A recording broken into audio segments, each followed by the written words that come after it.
There are dire warnings that New South Wales will be hit by increasingly extreme weather. 2015 was the hottest year since climate records began. Figures show this July was the single hottest month in recorded history. Australia sweltered through its hottest spring on record. Climate change is now affecting every country on every continent. It's the rate that's of great concern. And what do you put that rate down to? Oh, it's human activity. We have everything we need. Some still doubt that we have the will to act, but I say the will to act is itself a renewable resource. Hello and welcome to Climactic, a podcast on the Climactic Collective, a group of independent podcasters from across the range of the climate communities of Australia and New Zealand. Every week on Climactic, rain or shine, we either produce or feature an episode of a climate-engaged podcast. This could be from one of the shows on the Climactic Collective or beyond, and you'll always find a link to the show we're featuring at the top of the show notes. My name is Mark, and I'm the publisher of the Climactic Collective and of this show. And if you ever have any questions, I'm always reachable at hello@climactic.fm. I'm in Tamaki Makaurau, Auckland, New Zealand, Aotearoa, and I pay my respects to the iwi of Tamaki Makaurau and acknowledge their shared sovereignty over this land, as enshrined in Te Tiriti, the Treaty of Waitangi. Today, I've got the pleasure of bringing you an episode from a project from one of my very favorite creators, Gretchen Miller. In this first episode of a 4-part series, you'll dive into the climate crisis and how it's playing out locally and across the globe. You'll be taken from the Birrarung River in southern Australia to the Mongolian Steppe, and to visit the shearwaters feasting on plastic on Lord Howe Island in the middle of the Pacific Ocean. I now hand you over to the very capable hands of Gretchen Miller to carry you through the rest of this episode, and I highly advise checking out the rest of the At Risk in the Climate Crisis series, available from climactic.fm just by clicking on At Risk in the Climate Crisis. Enjoy. You can look at that as a model and say, look, if we don't deal with the climate more effectively, and if we think about the way wetlands will dry up and the impact on ecologies, that lower Birrarung is a good example of what you end up with, which is the loss of species and the loss of habitat and the loss of Indigenous connection to country. Professor Tony Birch there. Hello and welcome to At Risk in the Climate Crisis. I'm Gretchen Miller, and with Tony, today we're going to the lower reaches of the Birrarung River in Melbourne as we dive into the risky ways the environmental crisis is playing out for that river, for shearwaters too on Lord Howe Island, and for the dwellers of the Mongolian Steppe. I'm recording on the Gadigal land of the Eora Nation, and I pay my respects to elders past, present and emerging.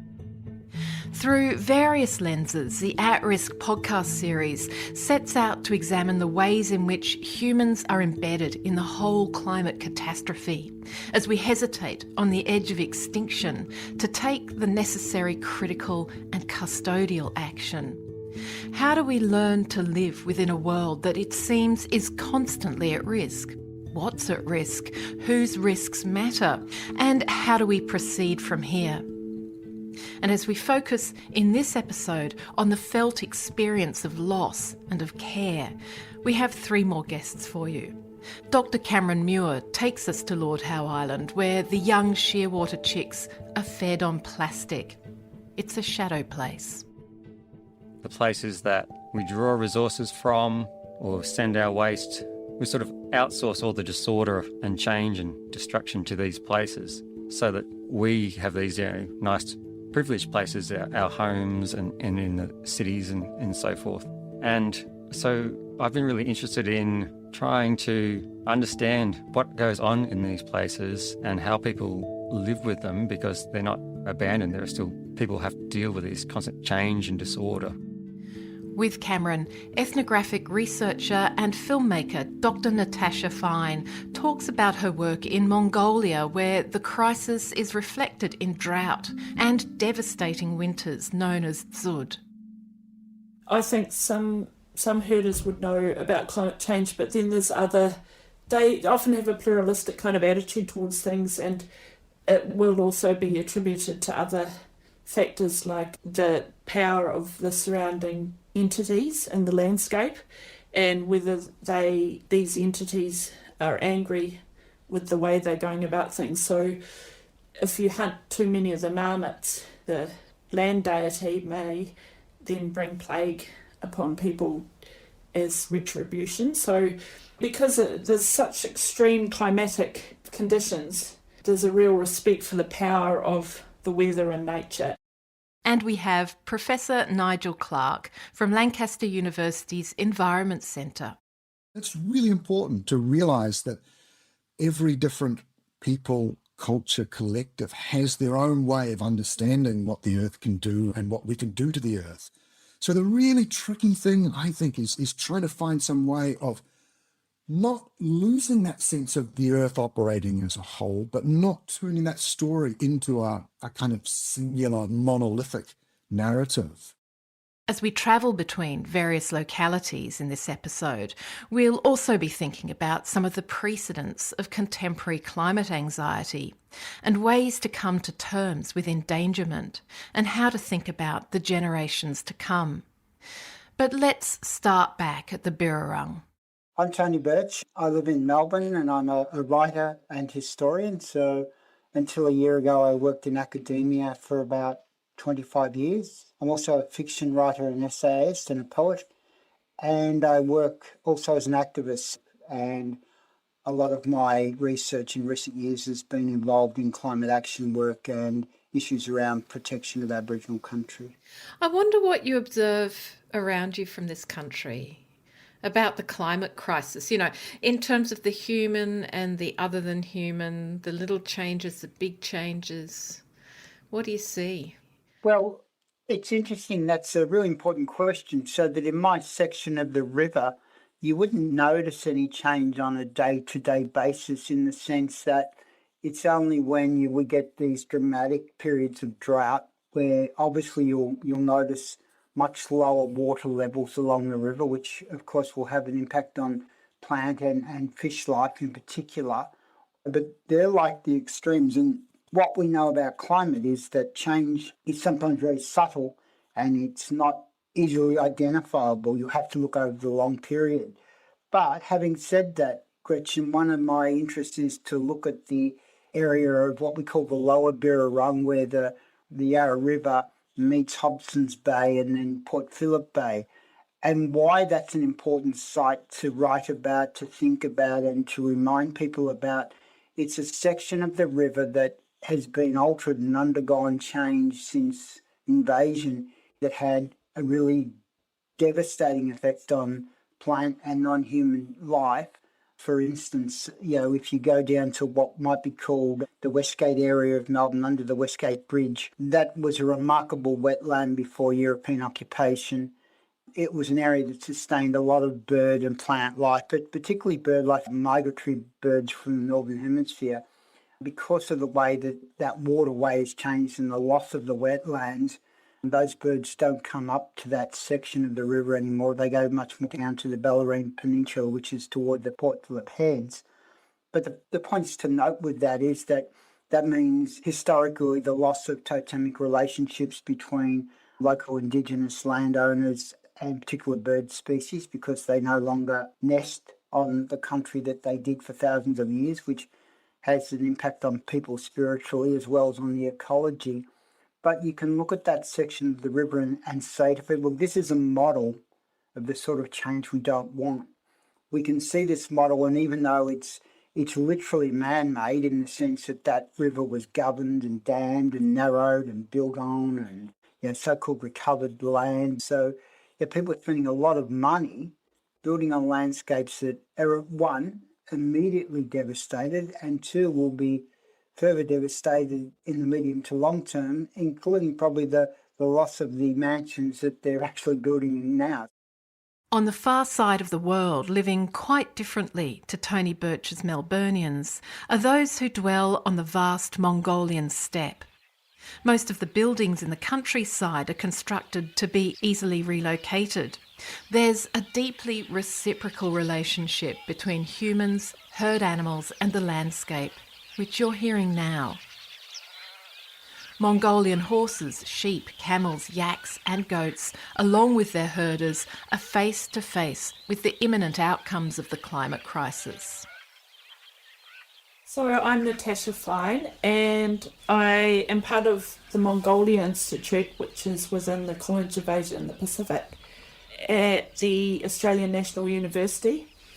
And currently I'm doing a research project on Mongolian medicine and the transfer of knowledge surrounding medicine, well, amongst the herding community and their herd animals. Can you paint the environmental picture of the Mongolian steppes? It gets below 0 for 8 months of the year, and the average temperature is minus 28 degrees Celsius, and so it's very cold, dry and arid climate. And then in the summer, probably the average temperature would be about around 22, 24 degrees, but in the desert it can get up to 40, 45 degrees. As Natasha explains, in winter it's too cold even for snow. That comes in the spring. Winter is for hibernating, and the shelters, called yurts, keep families warm under 3 layers of felt. Animals will be brought in to give birth if the weather is particularly brutal.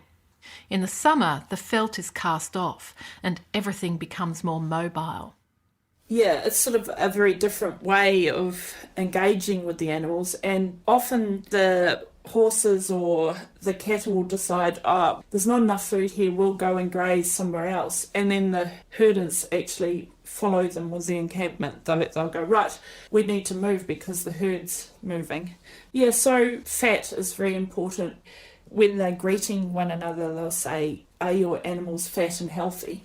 And so as soon as the spring growth comes through, the animals will be eating, and they have about 4 months sort of span of time where they have to be able to fatten up and grow strong and healthy. A drought in the summer means the grass doesn't grow to fatten the animals, and then there's nothing to eat over winter. For 3 years over the turn of the millennium, there were terrible conditions in Mongolia. And then that meant that the following winter, they experienced this dzud, which is when the snow hardens and becomes a sort of ice layer, and the herd animals can't pour through to the fodder beneath.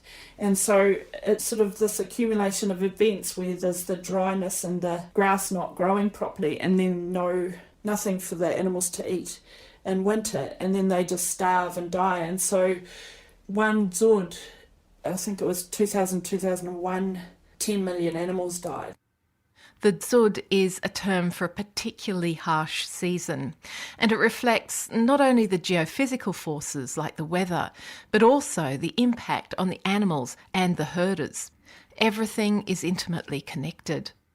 It essentially means a bad weather event, but it doesn't only mean that, it means the death of the animals as well. So it's sort of combining a natural disaster with the sociological consequences of that. And the Mongolians divide different kinds of dzud. You know, it's like having different kinds of snow. So there's white dzud, and there's black dzud, and there's water dzud. And so there's, all different names for dzud. So it's a word that describes not just the weather, but the consequences of the weather. Yeah. So for many of us, especially in developed countries, we're feeling climate change, but we're still going about our lives. These people aren't, right? They're in the thick of the great acceleration. They did experience dzud previously, but more infrequently. So you get the dzud every, say, 7 years, and then that would allow more time to recover. But if you get this kind of phenomenon more frequently, then there's not the ability to be resilient and bounce back, because you need some time for those that herd animals that did survive to reproduce more to then build it up. The climate crisis and its thresholds impact differently around the globe. On Lord Howe Island off the coast of New South Wales, humans and shearwaters or mutton birds interact when scientists come to visit to map the intimate effects of the Anthropocene. Yeah, I'm Cameron Muir. I'm a writer and historian, and I'm about to start a new project at University of Western Australia with Andrea Gaynor on the shadow places of the Anthropocene, these places that have been neglected and marginalised and not thought about often. So we have shadow places, but we also have shadow beings as well, these living beings that are marked for death, basically. I guess they are a shadow species. Many people know the species of shearwater that is sort of in their millions along the east coast of Australia and down to Tasmania. Well, it fed the convicts and so on, didn't it? It did, and it was also a really important part of Aboriginal culture and Maori culture to have these mutton birding feasts. But on Lord Howe Island, I think there's a population of about 40,000, and it's declining of the fleshfoot shearwaters. They're a separate species to the mainland one, and they pretty much only breed on Lord Howe Island. You know, after they're born in a burrow and fly out, they live in the air for like 5 years. They don't come back to ground for 5 years. And when they come back to breed, they go back to usually the same burrow or within a metre of the burrow it was born in. And the most sort of affecting experience for me was probably working on Lord Howe Island following ecologist Jennifer Lavers and her team, who were studying fleshfoot shearwaters who are slowly feeding their chicks to death with plastic. To think that something we use for convenience, like plastic, is amazing, but it is just for human convenience in many ways. And our sort of rubbish, the leftover bits, are the bits that are disrupting these 1,000-year, million-year generations of care and animal lives. And it was really a really affecting experience. As we get up at dawn to collect the chicks off the beach that were too weak to fly out into the ocean. And then the researchers would bring them back to the lab on the island and dissect them, and they just pull out piece after piece of plastic. These are birds that have been nurtured for 3 months in their burrow by their parents, and they go to take their first flight and can't. And what you've been hearing here with Cameron is the sound of those flesh-footed shearwaters on Lord Howe Island. I've often heard people say, as a form of comfort, okay, the other than human world will go on, it will evolve, we'll have a population implosion as humans, but the earth will create new remarkable beings in our absence. Is that comforting to you? What do you feel about that? I'm not sure it is a comfort to me. I long for these creatures to keep their place. These already remarkable beings to keep their place. Yeah, it's not a comfort to me. Like, I know researchers would point to the sudden proliferation of life after mass extinction events, but we're responsible for the suffering that happens to create that mass extinction event, where it's a different sort of situation where we're conscious of what we're doing, and there's an ethical consideration about all the suffering we cause in the meantime, like to humans as well, and to other species, to cause so much loss. It's not a much comfort that, sometime millions of years away, there will be another flourishing of life. Yeah, it's really important to focus on the ethics of what we're doing now. Planetary systems have long had a habit of instability, and humans have lived precariously amongst this. Towards the end of this episode, we consider the nature of learnings we might adopt from that lived experience. But in the state of anthropogenic forcing we currently inhabit, we often forget to consider these previous adaptations. This forgetting began in the 18th century, when Europeans first started to think about the notion of human will, independent from a godly plan, and they separated themselves from the earth. Okay, I'm Nigel Clark. I'm originally from Aotearoa, New Zealand, as you may have guessed from the accent. I've been in the UK for just over 20 years, and I teach at Lancaster University. I'm currently in geography, but teaching in an environmental studies big kind of centre. I was trained as a sociologist. The philosopher Immanuel Kant has popped up in your writing more than once, and he agonised over the precarious nature of the Earth's larger processes. How is his angst of the 18th century relevant today? Because the risks that he was feeling and sensing seem quite humble in comparison to our situation. Well, I think that what Kant was getting onto in the 18th century was just really the first glimpse of a planet that was capable of really transforming itself. So he's writing in the mid-18th century all the way through to the late 18th century. One of the things that happened when he was just a youngster, he was in his sort of early mid-20s, the Lisbon earthquake, 1755. It was an earthquake followed by a tsunami, followed by a fire that basically trashed the whole city of Lisbon. It impacted on a lot of other places, but Europeans were obviously most concerned with a European city.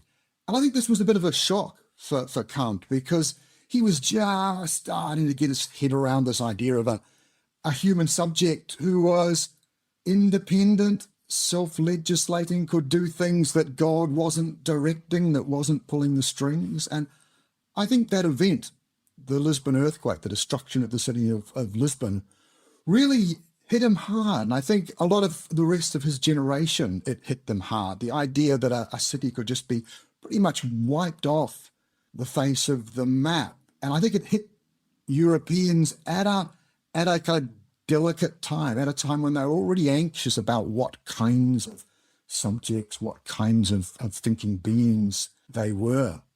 But there's something else happening there, I think, that's also important. It's important to us in the present, thinking about, climate change, the Anthropocene, is that those Europeans were doing a lot of kind of digging into the surface of the earth. They were quarrying and mining and doing things like that.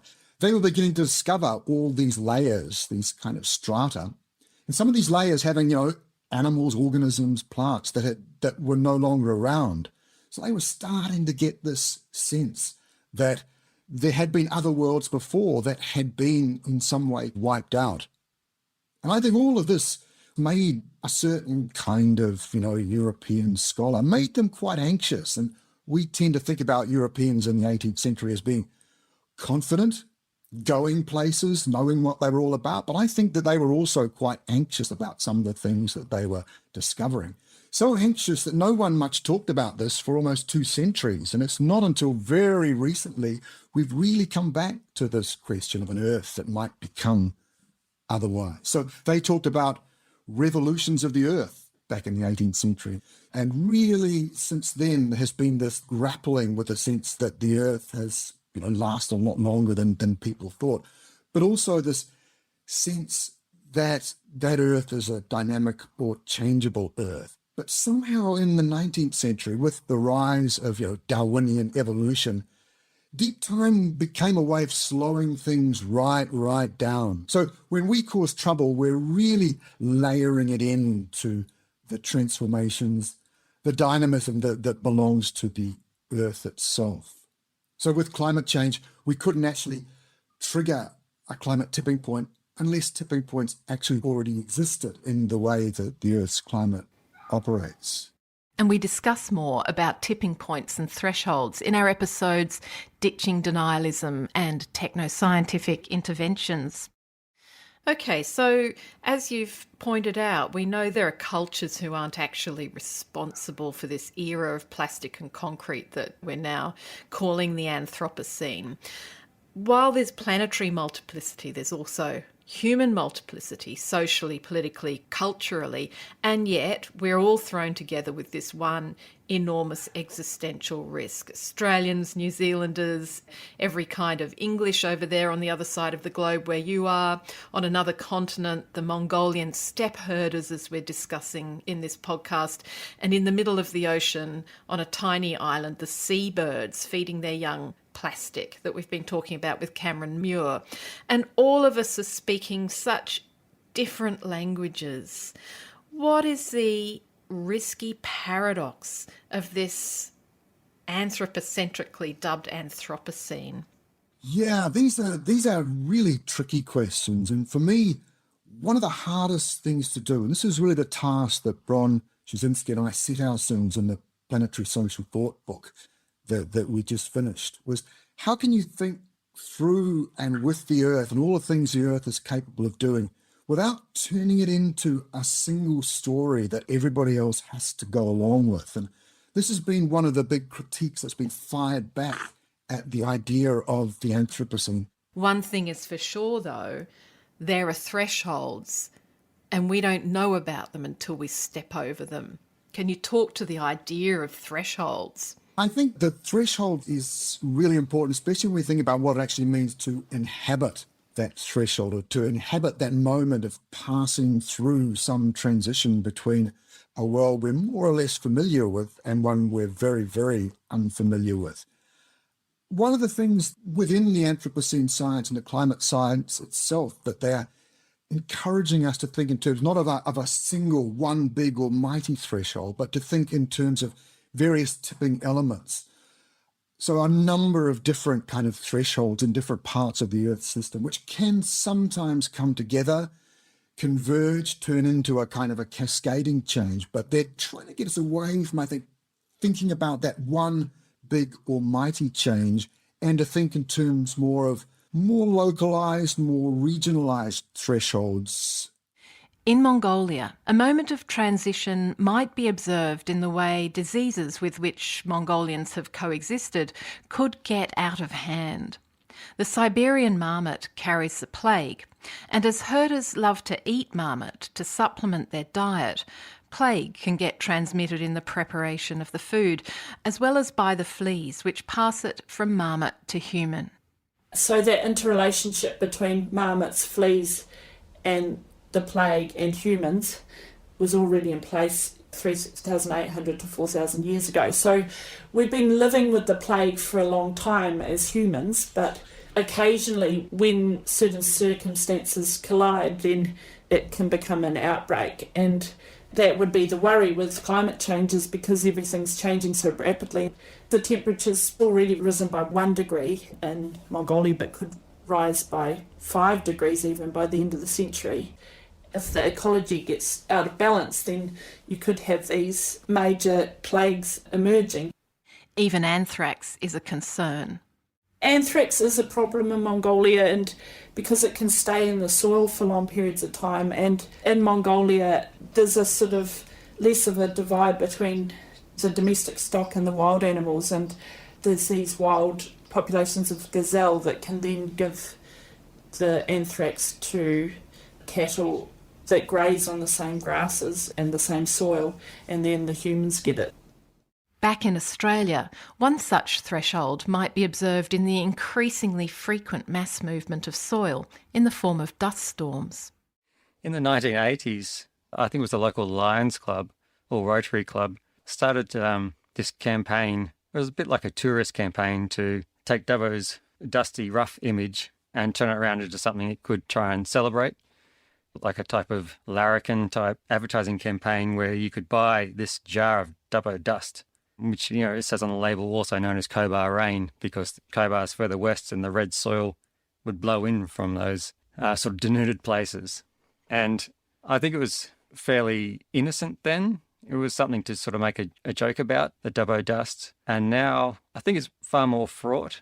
There have been a number of large dust storms blacking out the sky in the last 10 years. And people are definitely connecting that, whether they're in the towns or landholders, they're connecting that to the severe droughts we've had, and in turn to climate change.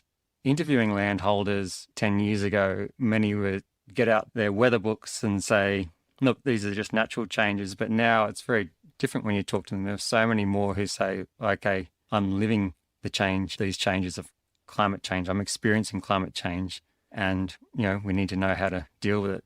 How to deal with it, indeed. Nigel Clark.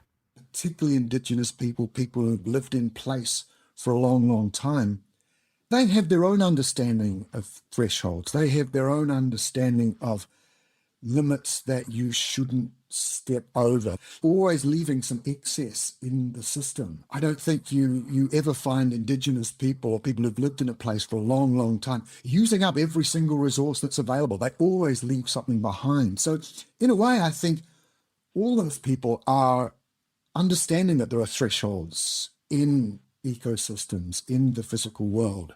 But something else that they're doing is that they're also negotiating those thresholds. They're not just kind of like passively stepping back. they're aware that changes can happen, but they're also aware that they can intervene.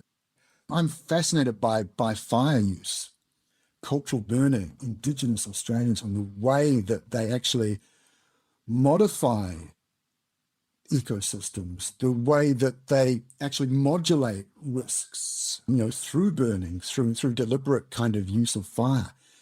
You could think of that as being a kind of an intervention in threshold. So by using fire, by using many small, well-timed, well-placed fires, you can really lower the risk of the big, huge runaway fires. So in that sense, it is a kind of an engaging, manipulating, or working with these thresholds. So I think that's important also, to think that we're not just on the receiving end, that we can also, if we're careful, we can experiment, we can find out, we can improvise, and find ways of actually engaging with some of these changes, these transformations. I mean, it's big though, isn't it? As we discuss in our episode on technoscience, now our experiments have global impacts too, and yeah, they're quite a different beast. These are really interesting questions. I think it's important not to simply draw a line and say that Western high-tech technoscientific experiments have got it all wrong, whereas Indigenous or more traditional experimentation, improvisation has got it right. But I think that there's got to be something about learning from your mistakes and also learning from your successes, that the longer you've had to do that and the more you've had to kind of reflect on that, it really does make a big difference. So as academics, writers, activists and citizens, we know that sharing stories is one way to learn from the past how to make our way into the future. How can we use stories to help us grasp the global impacts of something that's so big we can't comprehend it all at once, if we can comprehend it at all? How do we network the local experience into the global phenomenon and communicate our grief, our courage, and our desire for change? How do we mobilise? Nigel Clark suggests we mobilise through addressing the planetary context of the predicament. Yeah, I think one of the things, again, in Western thought, in Western social thought, we've been coming to terms with in the last few decades is the idea of a kind of self-endangerment, that we have made our world, our planet, much more dangerous than it used to be. So you get people like Ulrich Beck bringing this idea of risk, a certain sort of human-triggered hazard. He's trying to bring that into the centre of social thought, which I think is a really good thing. He's looking at things like Bhopal accident, 3 Mile Island, Chernobyl, and he's saying this is a new kind of hazard, a new kind of human-made hazard. And we really have to get our heads around this and put this centre stage. That's really what ecological thought, environmental thought has been saying, at least since the 1960s. We need to put centre stage and focus on these problems, these troubles that we are causing for ourselves. I think the really important thing is to layer that in to the bigger picture, which is planet and Earth, which is dynamic. I mean, this is probably the most dynamic planet in our solar system. It's got the most active plate tectonics. If we wouldn't exist, we wouldn't have become who we are. Probably life wouldn't have emerged on a planet that was more stable. So really, we need to think through the fact that the Earth itself goes through its own catastrophes. It goes through its own volatile moments, its own kind of transformation. So important though the notion of ecological crisis is, and especially important to bring it into the social sciences, we weren't always that concerned with ecology. That's important, but we really need to keep in mind that that's framed in this larger set of things, much, much larger set of things going on, happening to the planet itself, the things that the planet is actually generating. So when we cause trouble, we're really layering it into the transformations, the dynamism that belongs to the Earth itself. So with climate change, we couldn't actually trigger a climate tipping point unless tipping points actually already existed in the way that the Earth's climate operates. And there's recognition of that layering to be found in cultures like that of the Mongolian Steppe. Natasha Fine. So if you don't treat the land or the herd animals or things with respect, and it's that Buddhist philosophy too, that there will be karma or kind of retribution for not treating things well. And so they talk about Tingit, which means the sky or the weather and also the heavens. It's like a deity. They'll talk about that with great respect.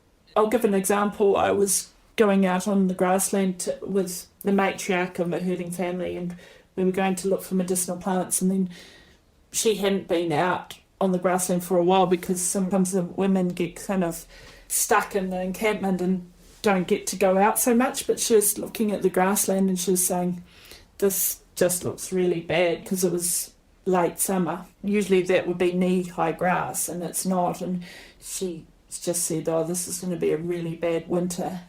And then she's just, oh no, you know.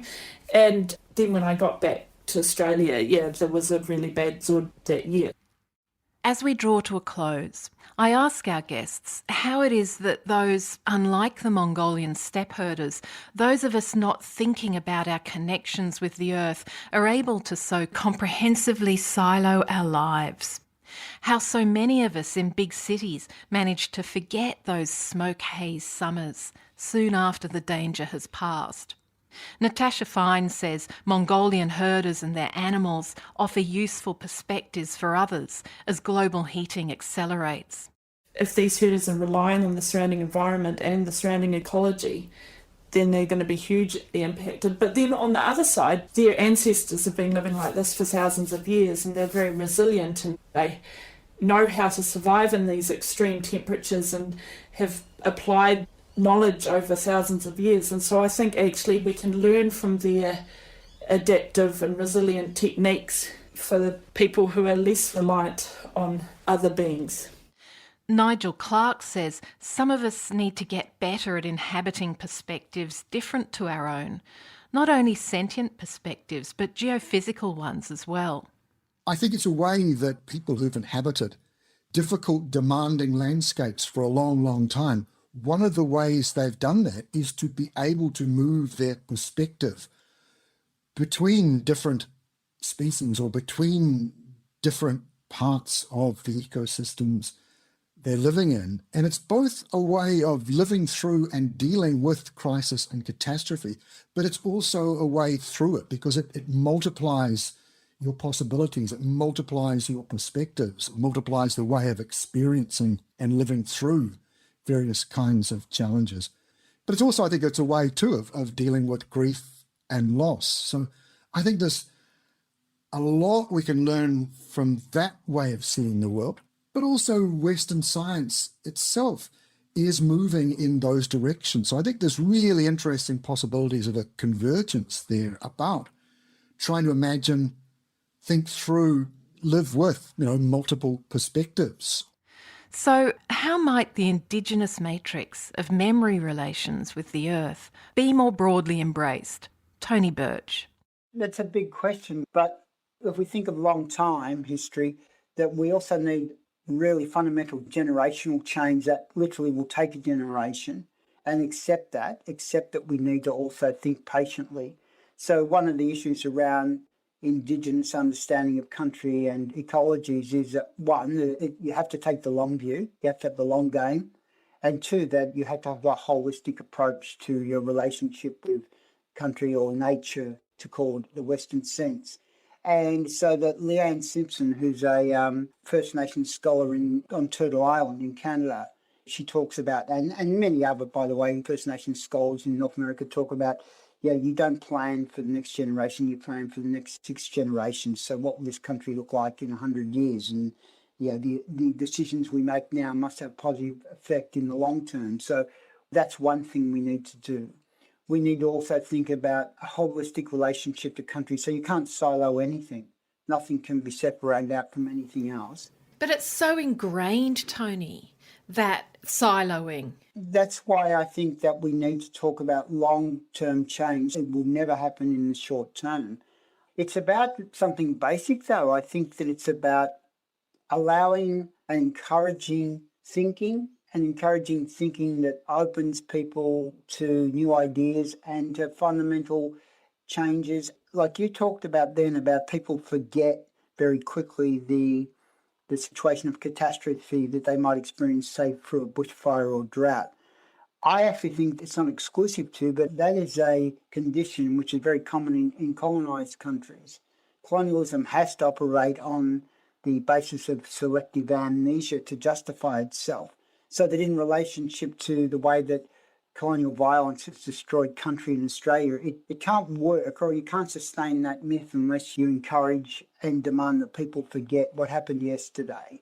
So you've got to encourage a way of thinking that is open and evolving. I think that if you had leadership in politics which articulated clearly the catastrophe we face and are dealing with now, what we need to do to avoid or alleviate that catastrophe and hopefully in the long term change things around and reassure people that this is something like dealing with COVID that we would deal with as a community. Those people who are at the moment unable or unwilling or afraid to think about climate, I don't think it would be difficult to win people over, because they do need the reassurance that this is a responsibility that we share. Now, that might sound naive, but I don't think it is. I think you can look at moments in political history, even in a country like Australia, where governments have acted effectively in moments of crisis, and because you've had an ethical response to those issues, that people have accepted the need to change. Finally, Cameron and I speak about courage as we stand and face the unknown. Yeah, I think we can foster courage through the writing we do and our other art forms like audio for you. You mentioned hope before, and I'm wary of hope, and I don't like the way that some academics and many people in the public debate turn everything into a dualism between hope and despair, as if people can only feel one or the other, when people are really complex and they can feel both at the same time. So I think you can feel courage, grief, hope all at once, and these are all feeding into this desire to care, to contribute, to connect with people, and to try and create better futures, I guess. So Jennifer Lavers, who's the ecologist who was on Lord Howe Island, who I followed for the story, she often tweets and says in interviews, don't have hope, just act. Just do something.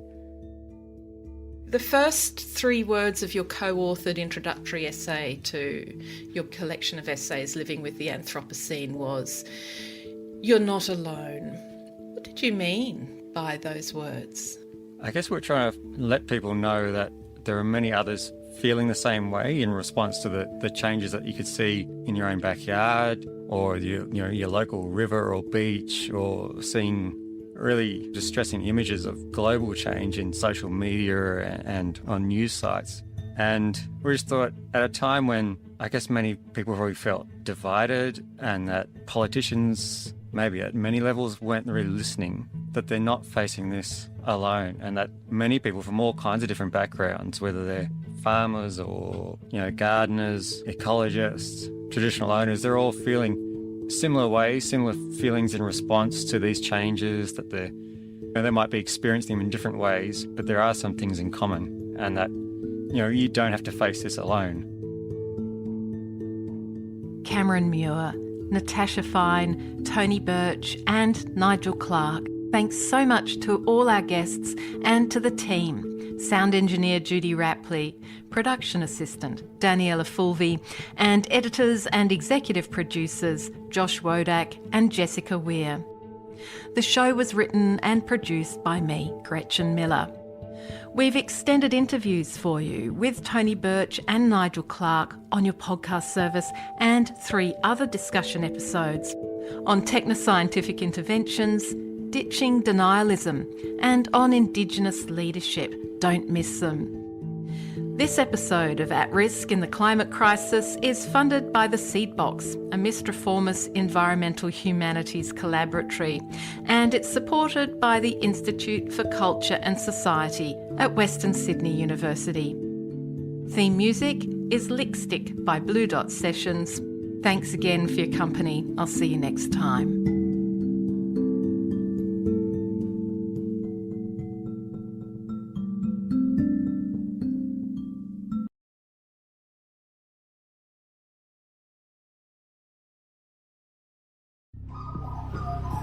The Climactic Collective.